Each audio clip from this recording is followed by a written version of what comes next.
কিছু কি বললে? বলছিলাম যে এখানে যে পুণ্যার্থীরা আসে, যারা সুতা বাঁধে আর কি এইখানে, তাদের নাকি সব মনোকামনা পূরণ হয় তো। কি কি করবে এখন? আমার প্রচুর কাজ আছে। কি কাজ? মোবাইল দেখা, শুয়ে থাকা। So guys, welcome back to my YouTube channel. তো গাইস, আজকে ব্লগ শুরু করতে অনেক দেরি হলো, কেননা কাজ অনেক, ফার্মের কাজ, আর এদিকে আলু গাড়া কাজ অনেক।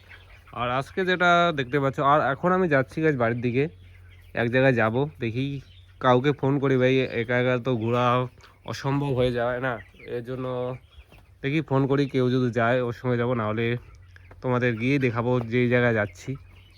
চলো। তো গাইস, এখন আমি ফার্মের আসতাম, মানে এটা আমার ফার্ম, ওদিক থেকে গেলাম, ওদিকে ঘর আছে একটা, আর এদিকে দেখতে পাচ্ছ ফার্মের বাইরের ভিউটা, আর এদিকে রাস্তা। বাড়ি আমাদের বাড়ি এখান থেকে প্রায় 500 মিটার দূর, 500 মিটার ওইরকমই আসবে। আর এদিকে একটা ফলের বাগান, এখন তো সিজন জানোই, ফল এখন ফল আসতেছে। চলো। তো গাইস, আমার সামনে আছে অমৃত ভাই, ওকে যেতে বলতেছি, ভাই যাচ্ছে, যাবে না বলছে। কেন যাবি না বল, এটা কারণটা বল ভাই। আমার অনেক কারণ আছে। হ্যাঁ, কি কারণ এটা বল আগে। আমি এখন ব্যস্ত মানুষ। ভাই মোবাইলে গান শুনতেছে, তাও মানে যাওয়া যাবে না, বেকার পড়ে যাচ্ছে ছেলেরা, বোঝাই যায় না কেন যাচ্ছে না। কি যাবি? No, nothing. কি কি করবি এখন? আমার প্রচুর কাজ আছে। কি কাজ? মোবাইল দেখা, শুয়ে থাকা। ও, ওইগুলো ভিডিও আসে না। তো গাইস, অমৃত ভাই তো বলছে যাবে না। দেখি ওদিকে আরেকটা ভাই আছে, ওকে ফোন করি, ও যদি যায় ওকে নিয়েই যাবো। চলো ভাই, ফার্ম থেকে অনেক বাইরে বের হলাম, কেননা ভাই মানি ব্যাগটা ভুলে গেছে এদিকে। চলো। তো গাইস, ফাইনালি আমার সঙ্গে যাচ্ছে রবিন ভাই, ফোন করলাম এখনই। চলো, ফাইনালি চলে এলাম জলপেশ মন্দির, আর এটা হচ্ছে জলপেশ গেট, দেখতেই পাচ্ছ। আর আজকে হচ্ছে রোববার, হাট, যেটা বলতে গেলে হচ্ছে জলপেশ হাট। আর এখন যাচ্ছি ভিতরের দিকে দিকে, জলপেশ মন্দির দেখতেই পাচ্ছ। চলো। তো গাইস, ফাইনালি চলে এলাম জলপেশ মন্দির। আর জলপেশের মন্দিরটা ভাই বাড়ির পাশেই, তার জন্য প্রায় ঘুরতে আসি এদিকে বলতে গেলে। আর দেখতেই পাচ্ছ, আর আমার সঙ্গে আসছে রবিন ভাই। রবিন ভাই, কতদিন পরে এলে জলপেশ মন্দির? তাও প্রায় 6 মাস। 6 মাস? এতদিন 6 মাস তো ওটা আমিও এলাম প্রায় 1 মাস ওইরকম। হ্যাঁ, কি মাসে বাসা? কি আষাঢ় মাস নাকি? এই চলো ওদিকে পিছন দিকের ভিউটা গিয়ে দেখি এখন।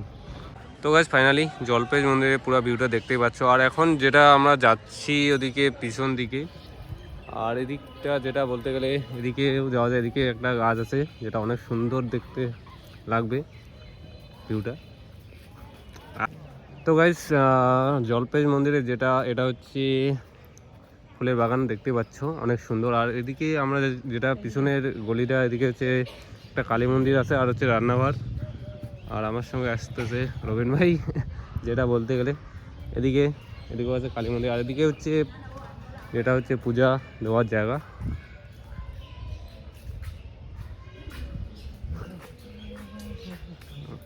আর এটা হচ্ছে যেটা তো লেখা আছে ভোগের নিয়মাবলী, যেটা হচ্ছে রান্নাঘর, দেখতে পাচ্ছ। আর এদিকে যাচ্ছি এখন, এদিকে গিয়ে দেখাচ্ছি তোমাদের ভিউটা। তো গাইস, জলপাই মন্দিরে ঠিক এখন পিছন দিকে আছি, আর এটা হচ্ছে যেটা প্রবেশ পথ। এদিকে হচ্ছে পুরুষ যখন কেউ পূজা দিতে আসবে, এদিকে পিছন দিকে গেটের পিছন দিকে এটা পুরুষের গেটটা থাকে সবসময়। আর এদিকেও একটা টিকিট ঘর আছে, মেন টিকিট ঘরটা যেটা বলতে গেলে ওদিকে সামনে আছে। আর এদিকে সামনে যেটা বলতে গেলে ডোবা একটা, জলপেশ মন্দিরের পুকুর, এখানেই এই পূজা দিতে গেলে সবাই স্নান করে, দেখতে পাচ্ছ সামনে। ওদিকে পুণ্যার্থী, আর ওদিকে এখন মানে বন্ধ আছে। আর এদিক থেকেই দেখাচ্ছি তোমাদের এটা। আর এদিকে যেটা, এদিকে হচ্ছে মেলার গেট, যেটা গেটের নাম হচ্ছে শিব চতুর্দশী গেট, দেখতেই পাচ্ছ অনেক সুন্দর গেটটা। আর এই ভিউটা দেখতে পাচ্ছ গাইস, পুরো ভিউটা দেখতে গেলে এইরকম লাগবে পিছনের।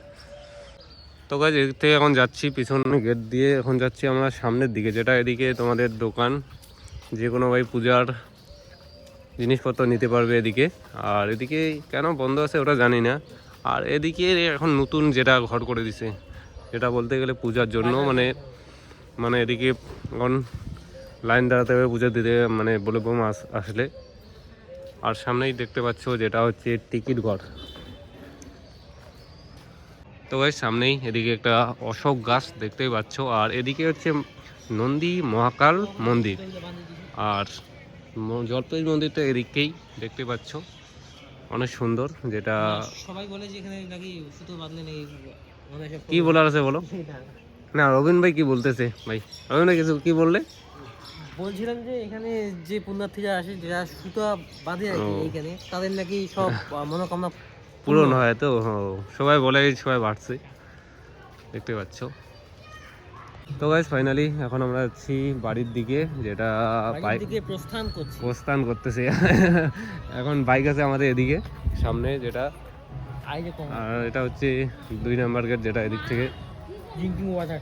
Drinking water. চলো তো গাইস ফাইনালি বাড়ি চলে এলাম, আর আজকের জন্য এখানেই, চলো বাই।